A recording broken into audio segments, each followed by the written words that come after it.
오늘 은혜 받으실 하나님의 말씀 말라기 1장 6절부터 14절까지입니다. 말라기서 1장 6절부터 14절 교독해서 읽겠습니다. 내 이름을 멸시하는 제사장들아, 나 만군의 여호와가 너희에게 이르기를 아들은 그 아버지를, 종은 주 주인을 공경하나니 내가 아버지일진데 나를 공경함이 어디 있느냐? 내가 주인일진데 나를 두려워함이 어디 있느냐 하나 너희는 이르기를 우리가 어떻게 주의 이름을 멸시하였나이까 하는도다.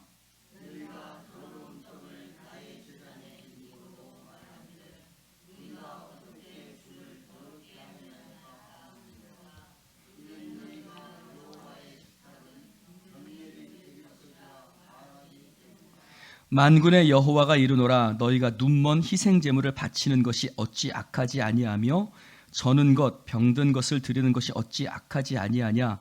이제 그것을 너희 총독에게 드려보라. 그가 너를 기뻐하겠으며 너를 받아 주겠느냐?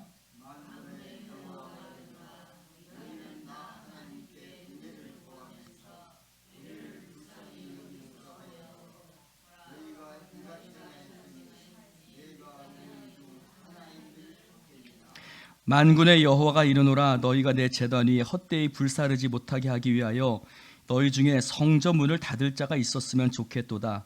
내가 너희를 기뻐하지 아니하며 너희가 손으로 드리는 것을 받지도 아니하리라.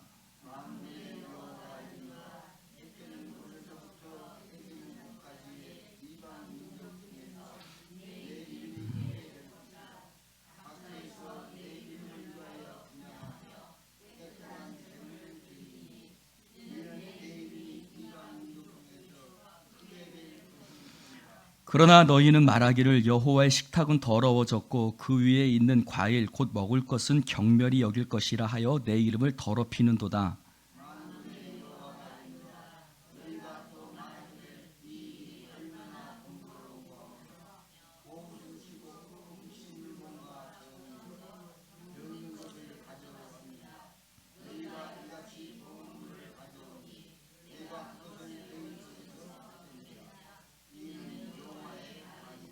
함께합니다. 짐승떼 가운데에 수컷이 있거늘 그 서원하는 일에 흠이 있는 것으로 속여 내게 드리는 자는 저주를 받으리니 나는 큰 임금이요 내 이름은 이방 민족 중에서 두려워하는 것이 됨이니라. 만군의 여호와의 말이니라. 아멘. 멸시라는 말이 몇 번이 나옵니다. 멸시라는 말은 경홀히 여겼다라는 뜻이에요. 경홀히 여겼다, 가볍게 여겼다는 말이죠. 그러면 그들이 왜 가볍게 여겼을까? 오늘 이스라엘 사회에 영적인 부실이 있습니다. 여러분 부실 공사 아시죠? 우리가 삼풍백화점 보면 삼풍백화점은 부실 공사였어요. 그래서 그 안에 있는 것을 보면 그 안을 탁 열어보니까 시멘트가 있어야 될 자리에 스티로폴, 쓰레기 같은 것들이 막 잔뜩 있어서 나왔어요. 그러니까 삼풍백화점이 다 무너져 내렸죠. 성수대교도 마찬가지였죠. 성수대교도 철근이 있어야 될 자리에 그런 철근이 있지 아니하므로 성수대교도 무너졌어요. 또 어쩔 때는 건물을 지으려고 이렇게 땅을 파봤는데 땅 속에 뭐가 있어요? 쓰레기들이 막 잔뜩 있는 경우들이 있어요. 그럼 어떻게 해야 돼요? 그 건물을 그 위에 질 수 있어요? 없어요? 질 수가 없습니다. 그것을 다 파내야 돼요. 그것을 다 파내야, 그것을 다 꺼내야만 그곳에 건물을 질 수 있는 거예요. 영적인 것도 마찬가지예요. 여러분, 한국 교회가 크게 성장했을 수 있습니다. 한국 교회가 외형적으로 크게 성장했을 수 있지만, 그래서 대형 예배당도 대형 교회도 많지만, 과연 영적으로 우리는 제대로 건축되어졌을까? 영적인 부실 공사가 이루어지진 않았을까? 오늘 하나님은 이스라엘 백성들의 부실함에 대해서 얘기를 하고 있는데 그것은 영적인 부실함이에요. 영적인 부실함. 옆 사람에게 얘기해봅시다. 옆 사람에게 인사해 볼까요? 당신의 영은 튼튼합니까? 여러분, 우리의 영이 튼튼하냐 부실하냐, 그것은 뭐로 알 수 있습니까? 예배를 보면 알 수 있어요. 예배를 드리는 모습을 보면 우리의 영이 부실공사 세워졌느냐 아니면 튼튼하게 세워졌느냐라고 알 수 있습니다. 오늘 예수님께서 하나님께서는 이스라엘 백성들의 예배 제사에 대해서 말씀하고 있습니다. 자, 한번 볼까요? 7절을 한번 봅시다. 7절을 봅시다. 시작. 너희가 더러운 떡을 나의 제단에 드리고도 말하기를 우리가 어떻게 주를 더럽게 하였나이까 하는도다. 이는 너희가 여호와의 식탁을 경멸히 여길 것이라 말하기 때문이라. 만군의 여호와가 이르노라. 너희가 눈먼 희생 제물을 바치는 것이 어찌 악하지 아니하며 저는 것 병든 것을 드리는 것이 어찌 악하지 아니하냐. 이제 그것을 너희 총독에게 드려보라. 그가 너희를 기뻐하겠으며 너를 받아주겠느냐 라고 말합니다. 너희가 더러운 떡을 하나님 앞에 드렸다 그래요. 여러분, 이스라엘 백성들이 드리는 떡은 두 가지가 있었어요. 이스라엘 백성들이 하나님 앞에 드리는 떡은 두 가지가 있었는데, 하나의 떡은 뭐지요? 성소에 뭐가 있었어요? 네, 떡상. 그 떡을 뭐라고 그래요? 진설병이라고 얘기를 하죠. 네, 진설병. 그 성소에 진설병을 이렇게 두었습니다. 그리고 또 언제? 또 하나는 소제 때, 감사로 드리는 소제 때 그들이 떡을 만들어서 하나님 앞에 드렸습니다. 여러분, 소제는 추수한 것 중에 가장 첫 것을 가지고 하나님 앞에 예물을 드리는 거죠. 근데 여기 말씀해 보니까 더러운 떡이라고 말했어요. 더러운 떡. 왜 하나님은 그것을 더러운 떡이라고 말씀하셨을까요?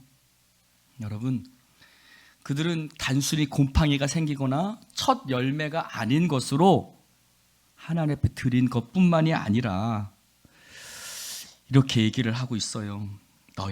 그것을 너희 총독에게 드려보라. 그가 너를 기뻐하겠느냐? 너를 받아주겠느냐? 라는 거예요. 그러면 그들은 왜 하나님은 그들을 향해서 더러운 떡이라고 얘기를 했을까요?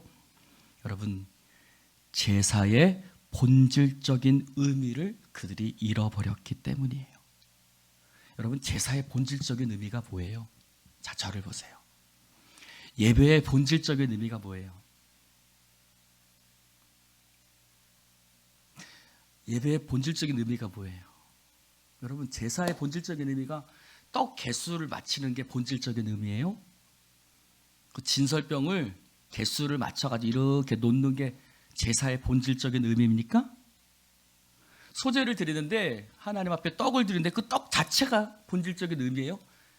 떡의 개수나 그런 것들은 본질적인 의미가 아니에요. 제사의, 예배의 본질적인 의미는 뭐예요? 로마서 12장 1절 외우는 사람 한번 암송해 보십시오. 로마서 12장 1절 시작.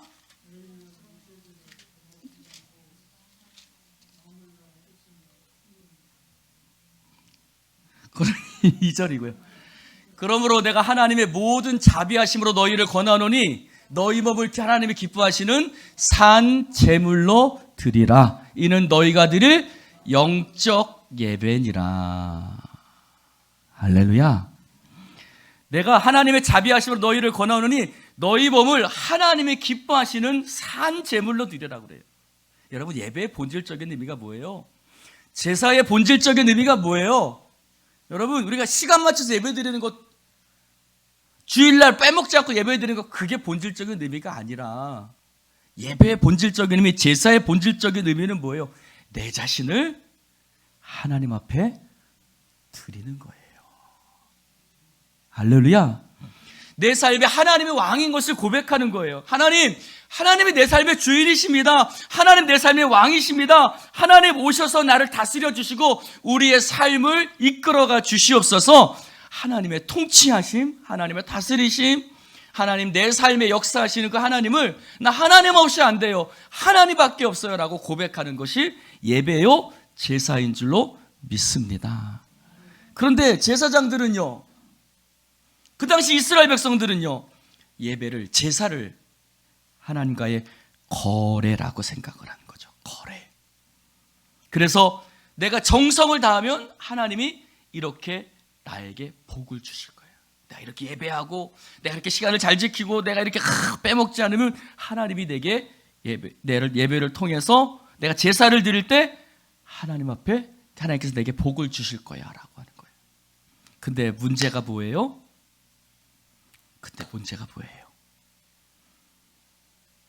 예배를 정성을 다해서 드렸는데 삶이 바뀌지 않는 거예요.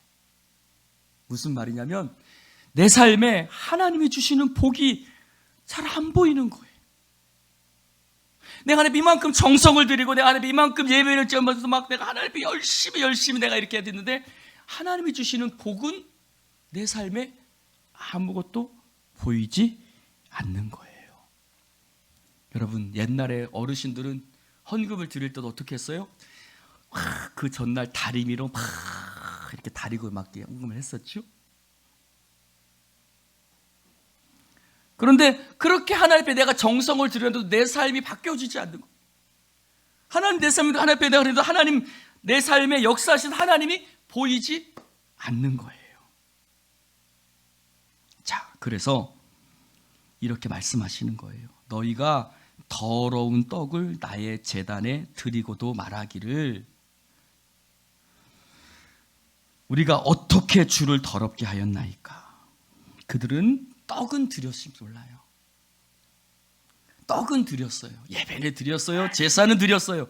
그런데 무엇을 드리지 않았어요? 자기 자신을 드리지 않는 거예요. 그래서 뭐라 그래요? 여호와의 식탁은 경멸히 여길 것이라. 왜? 하나님 앞에 예배를 드려도 내 삶이 바뀌지 않으니까. 예배에 대한 관심이 어떻게 되는 거예요? 가벼워지는 거예요. 적어지는 거예요. 예배의 무게가 경홀히 여겨지는 거예요. 여러분, 경홀히 여긴다는 말이 뭐예요? 에서가 야곱에게 장자권을 줄 때 팥죽 내가 당신한테 줄 테니까 형 그 장자권 내게 좀 주시오 라고 얘기를 해요. 그랬더니 에서가 어떻게 해요? 장자권을 줘요 안 줘요? 줘요. 왜 그래요? 장자권을 경홀히 여겼다는 거예요. 경멸한다, 멸시한다, 이 말은 다 똑같은 의미예요. 가벼이 경홀히 여겼다는 거예요. 그들이 경홀히 여긴 이유는 뭐예요? 아무리 정성껏 하나님 앞에 제사를 드려도 생기는 것이 없을 때 그들은 하나님 앞에 제사 드리는 것을 거래 관계로 생각했을 때 그들은 예배를 경홀히 여기기 시작하는 거예요. 사랑하는 성도 여러분, 그러나 예배는 하나님과의 거래가 아니라 예배는 우리 존재의 기반이 되는 줄로 믿습니다. 무슨 말이에요? 예배가 내 존재의 기반이 된다는 말은 내가 얼마를 바쳤기 때문에 내가 이만큼 정성을 바쳤기 때문에 하나님한테 이만큼 해주셔야 돼요 라는 것이 아니라 예배는 뭐예요? 하나님이 나와 함께 하시지 않으면, 하나님이 내 곁에 계시지 않으면, 하나님이 임재하시지 않으면, 하나님이 나를 떠나시면 나는 아무런 존재의 근거도 없어지고 나는 아무런 힘도 없어지고 나는 이 땅에 아무런 것이 살아갈 힘과 능력을 아무것도 이룰 수 없습니다. 가질 수 없습니다. 라고 고백하는 게 예배인 줄로 믿습니다. 여러분, 우리가 부모한테 공경할 때 그래요. 어렸을 때는 공경할 때 부모는 공경할 때 거래로 생각해. 내가 이렇게 꽃해줬으니까. 그 다음에 하는 말이 뭐예요? 예은이가 하는 말이 아빠 오늘은 뭐 먹어? 그런 거죠. 그러나 여러분, 부모를 공경하는 것은 거래 관계가 아닌 것이죠. 그러나 이렇게 얘기를 합니다. 뭐라고 해요? 너희 총독에게 드려보라. 그가 너를 기뻐하겠으며 너를 받아주겠느냐라고 얘기를 해요. 여러분, 그들은 왜 하나님은 그 총독을 얘기하실까요? 여기서 말하는 총독은 어떤 총독을 이야기를 하냐면 그 당시 이스라엘인의 총독이 아니라 외국인 총독인 거예요. 즉 이스라엘을 지배하고 있었던 그 외국인 그 바벨론이 임명한 총독을 이야기를 하는 거예요. 페르시아가 임명한 총독을 얘기하는 거예요. 그러면 왜 그들은 총독한테 그렇게 드리지 않았을까요? 총독이 실세라고 생각했기 때문이에요. 즉 총독에게 선물을 드리면 내가 뭔가는 생기지만 하나님 앞에 내가 이렇게 제물을 드리고 하나님 앞에 예물을 드려봤자 내 삶에 아무것도 남는 것이 없다라고 생각을 하는 거예요. 더 이상 하나님은 우리의 삶에 도움이 안 된다. 하나님은 능력이 마치 바닥난 것 같아.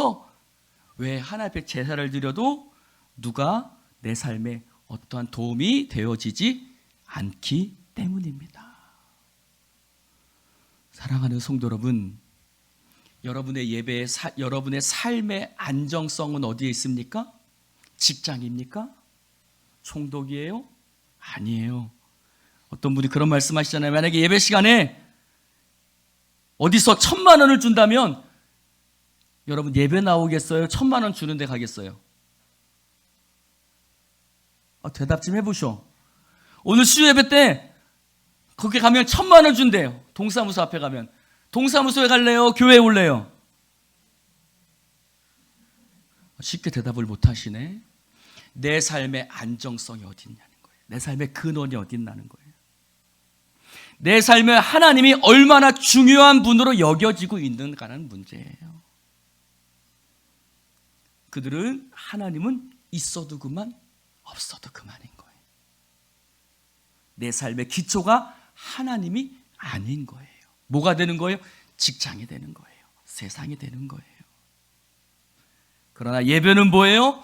내가 무엇을 하든지 하나님이 내 삶의 가장 소중한 분이요 하나님 안에 나의 모든 것이요 당신이 떠나시면 내 삶은 무너질 수밖에 없습니다라고 고백하는 것이 바로 이 자리에 나온 여러분들의 고백인 줄로 믿습니다. 9절 10절 볼까요? 읽어봅시다. 시작.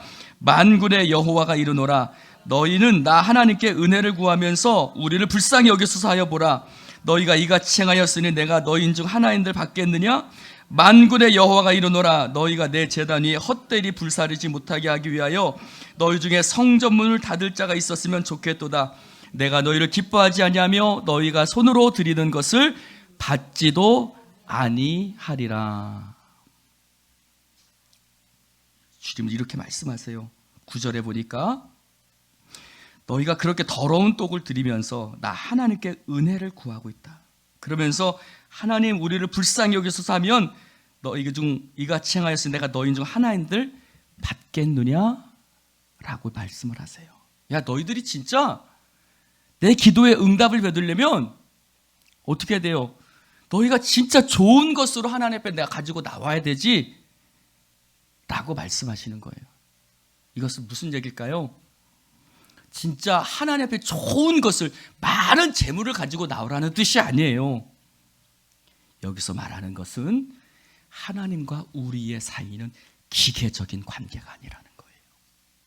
내가 하나님 앞에 이만큼 드렸으니까 하나님 나에게 이만큼 주신다는 기계적인 관계가 아니라 하나님과 우리의 관계는 어떤 관계요? 인격적인 관계인 줄로 믿습니다. 그 말은 무슨 말이에요? 하나님은 우리의 외형을 보시는 것이 아니라 우리의 중심을 보시는 줄로 믿습니다. 그들은 사람들이 하나님이 자신의 외형을 본다고 생각했지만 아니요. 그들에게 좋은 선물을 갖고 오라는 말은 너희들이 정말 진심으로 나를 하나님 앞에 인격적으로 나를 대할 때 나를 섬기고 나를 사랑할 때 내가 너에게 축복한다는 거예요. 어떤 분이 이런 말을 했어요. 하나님은 우리를 책처럼 읽으신다 그랬어요. 한번 따라해 봅시다. 하나님은 우리를 펼쳐진 책처럼 읽으신다. 여러분 앞에 지금 성경책이 펼쳐져 있지요? 하나님이 아무 말씀이 없어도 하나님은 우리를 이 펼쳐진 책의 글씨를 읽는 것처럼 우리의 생각과 우리의 감정을 읽으시는 하나님이신 줄로 믿습니다. 우리는 너무 우리 차원에서만 생각해요. 우리가 기도가 커야, 우리의 기도 소리가 커야 하나님이 들으시고 응답하십니까? 아니요. 우리가 기도를 오래 해야 하나님이 응답하십니까? 아니요. 우리가 하나님 많은 것을 드려야 하나님 우리가 응답하십니까? 아니요. 하나님은 너희 중 하나도 받지 않겠다고 말씀하세요. 오히려 하나님은 은밀한 중에 우리를 바라보시는 하나님이신 줄로 믿습니다. 그래서 하나님 뭐라고 말씀하세요? 너희들이 많은 것을 가져왔을지 모르지만 누가 좀 성전문 닫았으면 좋겠어. 너희들이 누가 조금 그 중에 너희가 제단에 헛되이 불사르지 못하게 해요. 성전문 닫는 자가 있으면 좋겠어. 라고 하나님 말씀하세요. 즉 거짓되고 형식적인 예배에 대해서 하나님 누가 안 된다고 좀 얘기했으면 좋겠어 라고 하나님 말씀하시고 있는 겁니다. 여러분, 하나님은요 자식들 기다리는 노인네가 아니에요. 일주일 동안 내내 아이고 이 권사가 이번 주 주일날 예배 올까? 하시는 그런 노인네라고 여러분들 생각하시는 경우들이 너무 많은 것 같아요. 내가 주일날 교회 갔으니까 내가 그리스도로서 살았어라고 생각해요. 내가 수요일날 오늘 가서 하나님 앞에 예배 드렸으니까 내가 그리스도로서 의미를 아니요. 하나님은 일주일 동안 성도들이 오기를 기다리는 노인이 아니라 내 삶의 전체를 바라시고 원하시는 하나님이신 줄로 믿습니다. 할렐루야. 일주일에 한 번, 수요일에 한 번 나와서 예배 드리는 것은 내 삶이 그리스도적이 되는 것이 아니라 내 삶이 하나님 앞에 온전히 전체가 하나님 앞에 드려져야 될 줄로 믿습니다. 여러분, 하나님은 노인네가 아니에요. 어이구 이번 주일날 누구 왔구나, 그것으로 기뻐하시는 분이 아니에요. 하나님은 우리의 기도에 귀를 기울이시고 우리의 삶을 바라보시며 우리의 마음을 바라보시는 하나님이신 줄로 믿습니다. 그러면 왜 그랬을까? 11절을 보세요. 11절 읽어봅시다. 시작. 만군의 여호와가 이르노라. 해 뜨는 곳에서부터 해 지는 데까지 이방 민족 중에서 내 이름이 크게 될 것이라. 각처에서 내 이름을 위하여 분향하며 깨끗한 제물을 드리니 이는 내 이름이 이방 민족 중에서 크게 될 것임이니라. 그러면서 그러나라고 얘기를 해요. 즉 지금 예루살렘의 위치가 어때요? 정치적으로 보면 강대국의 지배를 받고 있어요. 그들의 삶은 힘들고 어려워요. 그래서 그들이 하나님 앞에 드리는 제사는 경홀히 여겨지는 거예요. 멸시되는 거예요. 경멸해지는 거예요. 내가 하나님 앞에 우리가 예배를 드리고 하나님 앞에 아무리 해봤자 그들의 삶은 달라지지 않기 때문이에요. 그런데 하나님 뭐라고 말씀하시냐면 만군의 여호와가 이르노라. 해 뜨는 곳에서부터 해 지는 곳까지 이방 민족 중에서 따라해 봅시다. 내 이름이 크게 될 것이라. 그들은 지쳐 있었어요. 그들은 지쳐 있었어요.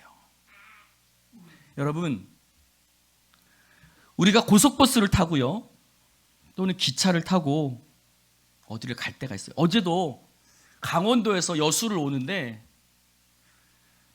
강원도에서 여수를 오는데 너무 먼 거예요. 한 8시간쯤 되는 것 같아요, 오는데. 그래서 막 차 안에 탄 사람들이 다 지치고 강원도에서 여수로 오는데 너무너무 힘이 드는 거예요. 여러분, 우리도 고속버스 타고 할 때 너무너무 힘이 들죠. 그러면서 이렇게 얘기를 해요. 과연 서울 가기는 가는 거야? 라고 해야 할 때가 있죠. 여러분, 이스라엘 백성들이 그랬어요. 지쳤어요. 상했어요. 그래서 그들은 하나님 앞에 제사를 드리는 것도 경홀히 여겨지는 거예요. 근데 오늘 하나님이 뭐라고 말씀하시냐면 지금 너희들의 삶이 하나님의 놀라운 역사를 준비하는 시간이라고 하나님이 말씀하고 계시는 줄로 믿습니다. 뭐라고 말씀하세요?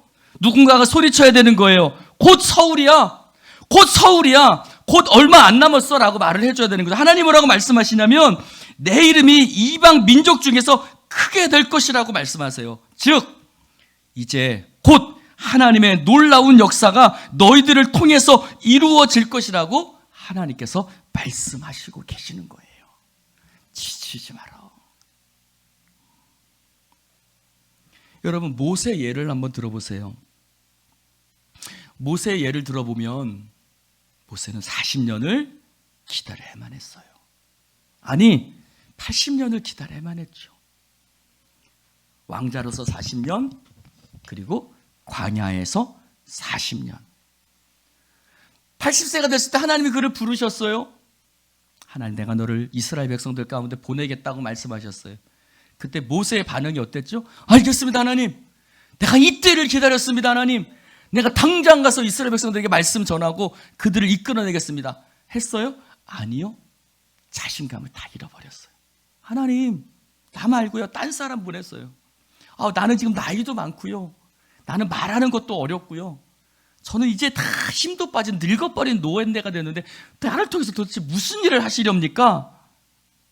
그는 모든 자신감을 잃어버리고 하나님 앞에 얘기를 하죠. 마치 이스라엘 백성들이 그랬어요. 더 이상 하나님의 역사는 이루어지지 않을 거라고. 마치 다른 사람 보내십시오. 아론 보내십시오. 나 못 가겠습니다 라고 얘기했던 모세처럼 이스라엘 백성들은 꿈과 소망을 잃어버린 것이었습니다. 그런데 하나님이 뭐라고 말씀하세요? 내가 너를 통해서 이스라엘 백성을 구원해 낼 거다. 할렐루야. 마찬가지로 말씀하시는 거예요. 해 뜨는 곳에서부터 해 지는 곳까지 이방 민족 중에서 내 이름이 크게 될 것이라. 지치고 상한 그들 가운데 하나님이 꿈을 포기하지 말라고, 하나님이 하시는 일을 바라보라고 하나님께서 말씀하시고 있는 줄로 믿습니다. 여러분들도 우리도 지치고 상할 때가 있지요? 그러면 하나님에 대한 신앙도 시들해져 버려요. 예배에 대한 열정도 시들어져 버려요. 내가 이렇게 해봤자 의미가 없다고 생각이 돼요. 그러다 하나님 말씀하십니다. 해 지는 곳부터 해 뜨는 데까지 하나님의 이름이 크게 될 것이다. 할렐루야. 여러분, 그들은 하나님과의 관계로 생각을 했어요. 하나님을 거래 관계로 생각했어요. 그런데 하나님은 그들의 시점을 그렇게 보지 않아요. 하나님은 그들의 시점을 하나님 나라의 시점으로 바꿔요. 여러분, 지금 내 삶에 어떤 일이 일어나지 않는다고 포기하지 마십시오. 하나님의 나라를 바라보시기를 주님의 이름으로 축원을 드립니다. 뭐라고 말씀하세요? 이방 민족들이 거기서 깨끗한 제물을 드리고 내 이름이 이방 민족 중에서 크게 될 것이라고 얘기를 해요. 즉, 전 세계 모든 민족 가운데 하나님의 성전이 세워지고 모든 민족이 깨끗한 제물로 하나님 앞에 나아올 것이다. 유다 백성들은 그 하나님의 뜻을 깨닫지 못한 거예요. 그들은 뭐라고 생각한 거예요? 자기 중심으로 생각한 거예요. 내 삶이 달라지지 않으니까 하나님이 역사하시지 않는다는 거예요. 내 삶이 자꾸만 힘들고 어려워지니까 하나님이 일하시지 않는다는 거예요. 그러나 하나님이 원하시는 것은 우리를 통해서 놀라운 역사를 이 땅 가운데 이루시기를 원하시는 줄로 믿습니다. 여러분, 하나님은 여러분들을 통해서 세상을 구원하시고 그리스도의 주권과 하나님께서 놀라운 영광이 회복되기를 원하시는 줄로 믿습니다. 영적인 전쟁이에요. 우리가 그리스도와 함께 왕노릇하기 위해서 지금 힘들고 어려워도 믿음으로 싸워 나가야 될 줄로 믿습니다. 그런데 12절에 뭐라고 얘기해요? 12절에 그러나 너희는 말하기를 여호와의 식탁은 더러워졌고 그 위에 있는 과일 곧 먹을 것은 경멸히 여길 것임이라 하여 내 이름을 더럽히는도다. 그러면서 뭐라 그래요? 13절에 만군의 여호와가 이르노라 너희가 또 말하기를 이 일이 얼마나 번거로운고 하며 코웃음 치고 훔친 물건과 저는 것 병든 것을 가져왔느냐? 너희가 이같이 봉헌물을 가져오니 내가 그것을 너희 속에서 받겠느냐? 이는 여호와의 말이니라. 그들은 뭐라고 그래요? 하나님 앞에 예배드리는 것이 자꾸 번거롭다고 얘기를 해요. 번거롭다고요. 여러분, 코로나 이후에 모이기를 힘쓰는 것들이 없어졌어요. 예배의 모든 모임들을 자꾸 번거롭다고 얘기하기 시작했어요. 지금 우리의 영적인 상태예요. 그들은 뭐라고 얘기해요? 하나님 앞에 예배드리는 것이 번거롭다는 거예요. 마치 그런 거죠. 애들은 교회 안 가는데 엄마가 막 억지로 헌금 지어주면서 야, 빨리 교회 가야지, 교회 가야지 그래요. 그럼 뭐 애들이 뭐라 그래요? 아, 무슨 예배, 자꾸 예배 이렇게 번거롭게 힘들게 마치 그런 거예요. 왜 이렇게 나를 괴롭게 하는 거야? 애들이 그래요, 안 그래요? 그래요, 안 그래요? 그러죠. 네. 우리가 하나님 앞에 그러고 있는 거예요. 왜 그렇죠? 그들은 예배를 경멸히 여기기 때문인 거예요. 그러나 14절에 하나님께서 이렇게 말씀하십니다. 뭐라고 말씀하세요? 내 이름은 나는 큰 임금이요 내 이름은 이방 민족 중에서 두려워하는 것이 됨이라. 만군의 여호와의 말이니라. 할렐루야. 그들은 코웃음 치고 있지만 하나님 앞에 예배하는 것이 번거롭다고 얘기하지만 하나님은 온 땅의 왕이신 줄로 믿습니다. 그 말씀하십니다. 나는 큰 임금이야. 이 온 땅을 다스리는 사람은 나라는 거예요. 여러분, 하나님 앞에 예배드리는 것이 번거롭지 않은 이유는 뭐예요? 내 삶의 모든 것이 하나님의 권세 아래 달려있는 줄로 믿습니다. 지금 당장 내 삶에도 도움이 되는 것이 아니라 내 삶에 역사하시는 하나님을 바라볼 수 있기를 주님의 이름으로 축원을 드립니다. 그들은 뭐라고 그래요? 짐승 떼 가운데 수컷 있거늘 그 서원하는 일에 흠이 있는 것으로 속여 내게 드리는 자라고 얘기를 해요. 무슨 말이에요? 수컷이 있어요.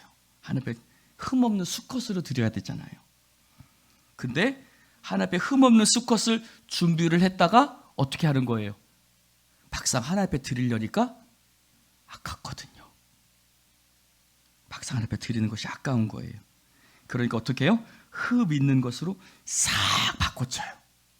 싹 바꿔쳐가지고 하나님 앞에 흠 있는 것으로 이렇게 드리는 거죠. 사실 우리도 이렇게 할 때가 너무 많죠? 급한 일이 있을 때는 하나님 앞에 서원했다가 어려움이 없어지면 화장실 들어갈 때 마음 다르고 나올 때 마음 다른 것처럼. 그래요, 안 그래요? 그래요, 안 그래요? 사랑하는 성도 여러분, 이런 말이 있어요. 실존적인 예배를 드리지 말고 예배에 나의 실존을 걸어라라는 말이 있어요. 여러분, 우리가 실존적인 예배라고 해요. 그게요. 실존적인 예배라는 건 내가 예배에서 내가 살아있는 걸 느끼는 거예요. 그래서 내가 예배에서 막 흥분을 느끼고 감정을 느끼고 어떤 느낌을 느끼고 그래서 내 안에 어떤 은혜가 막 부어지는 것 같은 예배를 실존적인 예배라고 그래요. 그러나 실존적인 예배를 드리지 말고 예배에 나의 실존을 걸라고 그래요. 즉 예배 가운데 내가 변화되고 예배 가운데 내가 새 사람 되고 예배 가운데 나의 모든 존재를 거는 사람. 할렐루야. 예배 가운데 내가 새로워지는 것을 경험하는 사람, 예배 가운데 전심으로 하나님을 높여드리는 사람, 예배가 나의 실존을 걸 수 있기를 주님의 이름으로 축원을 드립니다. 여러분, 대단히 자기중심적으로 어떤 흥분과 어떤 느낌으로 예배를 생각하지 마시고 예배에 나의 실존을 거십시오. 예배 속에서 내가 새로워지고 예배 속에서 나의 삶이 그곳에서 참된 축복의 역사가 이루어지는 줄로 믿습니다. 그래서 여러분, 예배는 아무것도 눈에 보이지 않아요. 그렇죠? 예배는 아무것도 보이지 않아요. 예배를 드린다고 뭐가 하나님이 보입니까? 때로는 그래서 예배를 드려도 드린 것 같지 않을 수 있어요. 내가 예배를 드린다고 또 뭐가 달라지지? 아무것도 없으니까 예배를 드려도 드린 것 같지 않을 수 있습니다. 그러나 하나님 앞에 예배에 여러분의 실존을 거시기를 주님의 이름으로 축원을 드립니다. 예배 가운데 내 삶이 하나님을 높여드리는 것으로 여러분의 삶은 이미 축복받은 인생인 줄로 믿습니다. 내가 무엇인가 은혜 받고 내가 뭔가 달라져서가 아니라 예배 자체를 통해서 하나님을 높여드릴 때 내 전인격을 나의 산제물을 하나님 앞에 나를 삼제물로 드릴 때 그것이 바로 영적인 예배고 하나님이 그 예배를 통해서 하나님이 영광 받으시는 줄로 믿습니다. 오늘 그것을 이야기하고 있는 거예요. 할렐루야. 기도합시다. 하나님 아버지 감사합니다. 오늘 주님 말씀을 함께 나눌 수 있도록 축복해 주시니 감사합니다. 오늘 주의 은혜로 우리를 붙드시고 지치고 상한 우리들의 마음을 붙들어 주셔서 우리가 지치거나 상한 마음 없이 하나님 앞에 나아갈 수 있도록 성령님 역사하여 주시옵소서. 아니 지치고 상할 때도 오히려 하나님을 붙들고 예배에 나의 실존을 걸고 하나님 예배하는 자가 되어지게 하여 주시옵소서. 예배를 통해서 내가 살아있음을 느끼고 예배를 통해서 나의 삶이 하나님 앞에 나아가게 되는 줄로 믿습니다. 성령이여 붙드시고 역사하여 주옵소서. 예수님의 이름으로 축복하며 기도드리옵나이다. 아멘.